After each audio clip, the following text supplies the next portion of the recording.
We're also seeing some signs of increased pressure on foreign investors. Restrictions on the access to some corporate data. What do we know about this?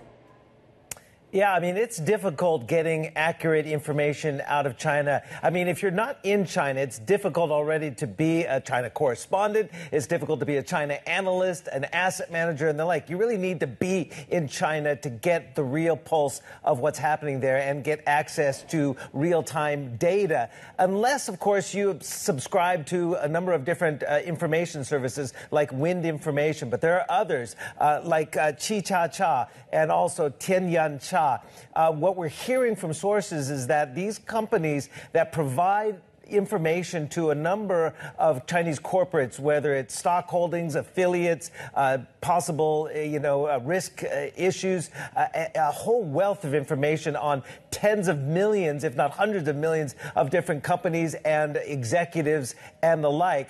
They pay for this service if they are from outside of China. But we're hearing from sources that they've been sort of cut off from access since about last month. This is Shuli Ren's comment. She is a Bloomberg opinion columnist. She had a great column yesterday on the Bloomberg terminal. I highly recommend everyone read it. And that is essentially what I'm saying.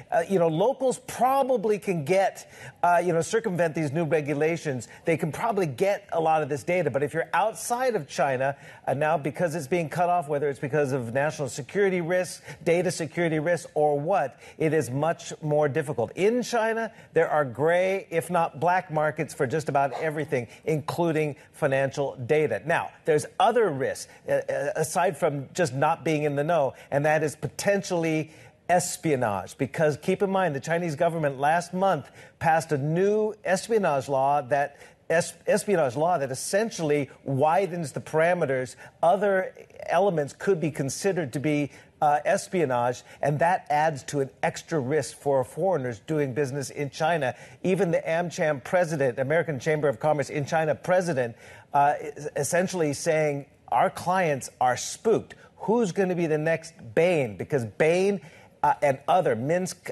Group and other consultancies, U.S. consultancies in China, they have, according to local media in China, have had authorities essentially visit them. Another word, a euphemism for being raided. So there's risks now, added risks to foreigners doing business, which was always risky in the first place.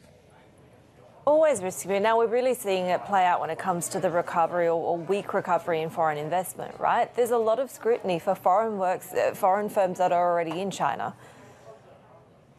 Yeah, I mean, on the face of things, this would sort of defy what the Chinese leadership has been saying, whether it's Xi Jinping or the new premier, Li Qiang, that China is open for business. Now that China is opening up from COVID-0, we want to attract the foreign investment, et cetera, et cetera. But this is obviously adding a lot more hesitancy, if you will, about investment plans going into China, especially if there are potential espionage risks going forward.